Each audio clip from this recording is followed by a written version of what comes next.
आप सभी का नमस्कार। तो क्या हाल चाल। बहुत सारे वीडियोस हमने पिछली क्लासेस में बाकी सारे वीडियोस के बारे में पढ़ा था, लेकिन ये जो वीडियोस है ना, हमारा अलजेब्रिक एक्सप्रेशन का फोर्थ वीडियो है। मैं जानता हूँ कि आप लोग को शिकायत हुआ कि बहुत दिन से वीडियोस नहीं आ रहे हैं, उसके लिए मैं माफी चाहूंगा बच्चों। लेकिन आज जो वीडियोस होगा वो अलजेब्रिक एक्सप्रेशन का फोर्थ वीडियो होगा। कुछ टेक्निकल इशू हो गया था, इसकी वजह से लगातार वीडियोस नहीं आ पा रहे थे। तो आज से फिर हम लोग वही सीरीज को कंटिन्यू करेंगे जिस तरीके से कंटिन्यू चल रहा था हम लोग का। नंबर सिस्टम खत्म हुआ, उसके बाद अलजेब्रिक एक्सप्रेशन को अब कोशिश करेंगे कि जल्दी खत्म करें। उसके बाद हम लोग शुरू करेंगे कोई और भी टॉपिक जो हमारा आपके लिए इम्पोर्टेंट होगा आपके एग्जाम पॉइंट ऑफ व्यू से। तो इन सारे वीडियोस को आप पिछले जो भी वीडियोस हैं उसको देख लीजिएगा, उसके बाद जो है आप इस वीडियो को देखिएगा तो आपको ज्यादा बेहतर रूप से समझ में आएगा। तो देखिए बच्चों, पिछले वीडियोस में हमने बात किया था कांस्टेंट टर्म और वेरिएबल्स टर्म के बारे में, लेकिन जो ये वीडियो है ना बच्चों, इसमें हम मेनली जनरली बात करेंगे किसका, ये अलजेब्रिक एक्सप्रेशन का फोर्थ वीडियो है और इसमें जनरली हम बात करेंगे टर्म के बारे में। टर्म, ठीक है। टर्म किसको कहते हैं जरा देखिए, जैसे कोई भी एक्सप्रेशन हम लिख रहे हैं 3x² + 4x + 4, इस तरह का कोई एक्सप्रेशन हमारे पास है।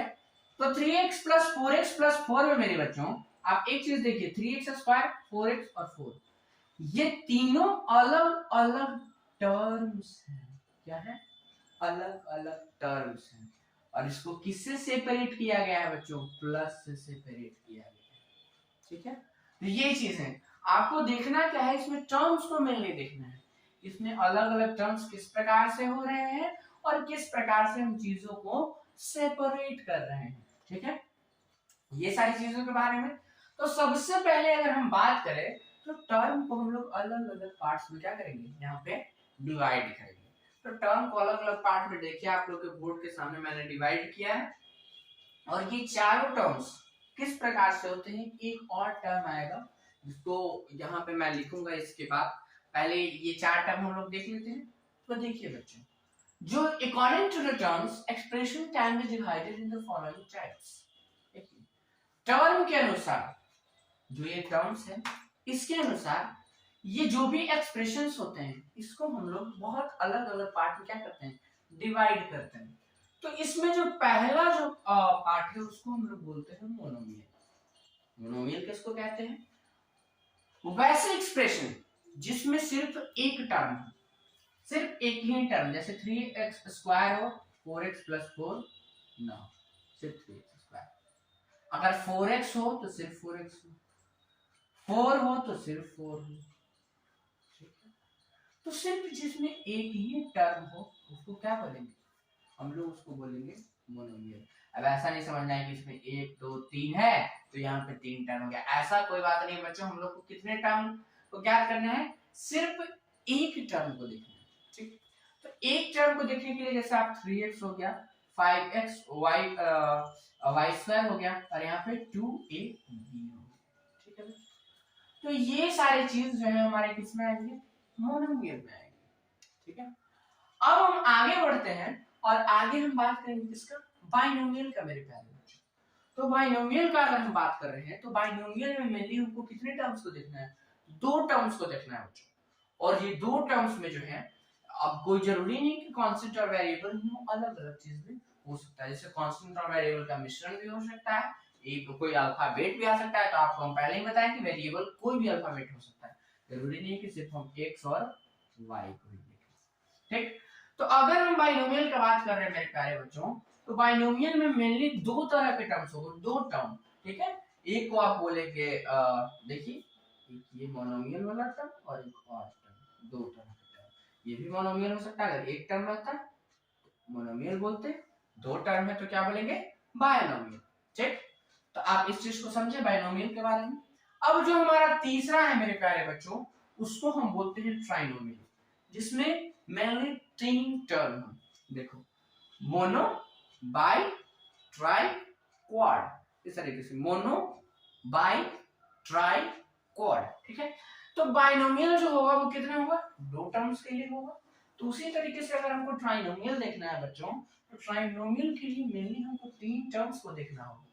कि इसमें 3 टर्म्स है कि नहीं, और उसके 3 टर्म्स अगर टर्म को सेपरेट करना है, मतलब अलग अलग करना है, तो उसके बीच में प्लस और माइनस का होना बहुत ही क्या है, जरूरी है बच्चों। तो 2 + x - y, देखिए जैसे 2 एक टर्म, 2 टर्म, 3 टर्म, एक टर्म, 2 टर्म, 3 टर्म, इस तरीके से। ठीक है, चीजों को आप बहुत बेहतर तरीके से समझ रहे होंगे। अब देखिए, अब अगर बात करें क्वाड्रिनोमियल का, तो क्वाड्रिनोमियल बच्चों मेनली 4 टर्म, ठीक, 4 टर्म देखिए, और जैसे एक्सप्रेशन में जैसे जो 4 टर्म्स होंगे वो कौन कौन होंगे, जैसे देखिए 1 2 3 4, 1 2 3 4, तो मेनली इसका जो होगा वो कितने टर्म्स पे डिपेंड होगा, 4 टर्म्स पे। अभी मैंने बोला मोनो, बाई, ट्राई, क्वाड, आप इस तरीके से याद रख सकते हैं, मोनो, बाई, ट्राई और क्वाड। ठीक है, ये चीजें समझ गए आप। अब देखिए, अब इसके आगे अगर हम बढ़े, तो आपसे अगर ऐसे इस तरीके से कोई मान लीजिए कि पूछेगा 2x, ये बताइए, तो 2x हमारा क्या हो गया, मोनोमियल हो गया। उसी तरीके से कोई पूछेगा कि 3x स्क्वायर, तो आप क्या कहेंगे, 3x स्क्वायर में क्या हो गया, हमारा मोनोमियल हो गया। ठीक है, एक मिनट बच्चों, चलिए, तो 3x स्क्वायर में हमारा क्या हो गया, मोनोमियल हो गया। जैसे देखिए 4 + y, ये भी हमारा, ये क्या हो गया, ये हमारा बाइनोमियल हो गया। अगर इसी तरीके से कोई पूछा 3x स्क्वायर + 2x + 4, ये क्या हो गया हमारा, ये जो इसमें 3 टर्म है इसलिए ट्राइनोमियल हो गया। x + y - c, ये भी क्या होगा, ये भी ट्राइनोमियल। ठीक है, तो आपको एक्सप्रेशंस पे मेनली यही डिपेंड करता है कि आपको कितने टर्म्स हैं। तो टर्म्स अगर आप देख लिए कि टर्म्स जो है वो किस तरीके से है, तो आपको मेनली सारी चीजें क्या हो जाएंगी, आपके लिए बिल्कुल ही आसान हो जाएगी, बिल्कुल ही आसान हो जाएगी। ठीक है, तो ये सारी चीजें आपको ध्यान देना है। ठीक, तो अब जो अगला बात है वो हम बात करेंगे किसके बारे में, अगला बात करेंगे हम मल्टीनोमियल के बारे में। ठीक है बच्चों, तो तब तक इसको नोट कीजिए, उसके बाद हम मल्टीनोमियल पे धीरे धीरे चलते हैं।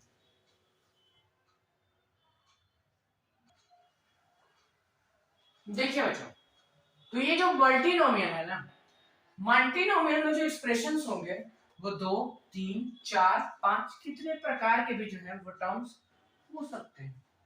ठीक है, एन एक्सप्रेशन व्हिच कंटेन्स 2 और मोर टर्म्स, यहाँ पे 2 और मोर टर्म्स लिखा हुआ है, लेकिन 2 या 2 से ज्यादा टर्म्स भी हो सकते हैं। तो मल्टीनोमियल्स के अंदर सारा मोनोमियल्स, बायनोमियल्स, ट्राइनोमियल्स, क्वाड्रिनोमियल्स सारे इसके अंदर ही समा जाएंगे। ठीक है, जैसे 2x स्क्वायर प्लस 4, 2x का पावर 5 प्लस 3x के power 4 plus 6x cube plus 9x plus 4, ये जो दोनों एक्सप्रेशन है ये किस पे आ गए बच्चों, मल्टीनोमियल्स पे आ गए।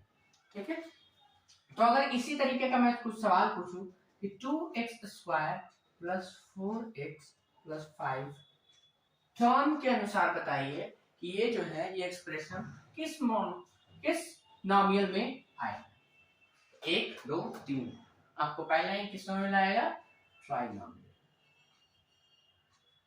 या इसको क्या बोलेंगे, मल्टीनोमियल। ठीक है, अगर हम बात करें इस तरीके से 2x स्क्वायर प्लस 2x, ठीक है, 2x ना लेके हम 5x लेते हैं, चलिए, तो ये दो तरह के दो हो गए, तो यहाँ पे कितना हुआ, यहाँ पे हो गया बाइनोमियल।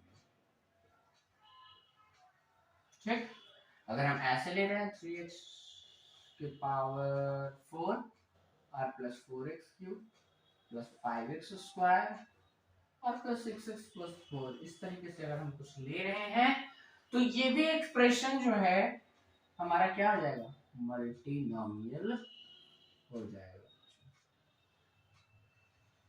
ठीक, तो ये सारा चीजें आपको बहुत ध्यान रखना है। तो आप जब अलजेब्रिक के एक्सप्रेशन पढ़ रहे हैं तो आपको मेनली टर्म्स वाइज बहुत आसानी से ध्यान रखना है कि ये जो टर्म्स हैं ये आपको किस तरीके से डिपेंड होगा, या फिर कैसे हम क्या उस टर्म को बोलेंगे। इसमें एक टर्म रहेगा उसको कैसे मोनोमियल बोलेंगे, बाइनोमियल बोलेंगे, ट्राइनोमियल बोलेंगे या क्वाड्रोमियल बोलेंगे। आप इस चीज को आप बहुत ही ध्यान से सुने होंगे। ठीक है बच्चों, तो आज के लिए इतना ही रखते हैं, मिलते हैं नेक्स्ट वीडियो में, तब तक के लिए हंसते रहिए, मुस्कुराते रहिए, अपने और अपनों का ख्याल रखिए। जय हिंद।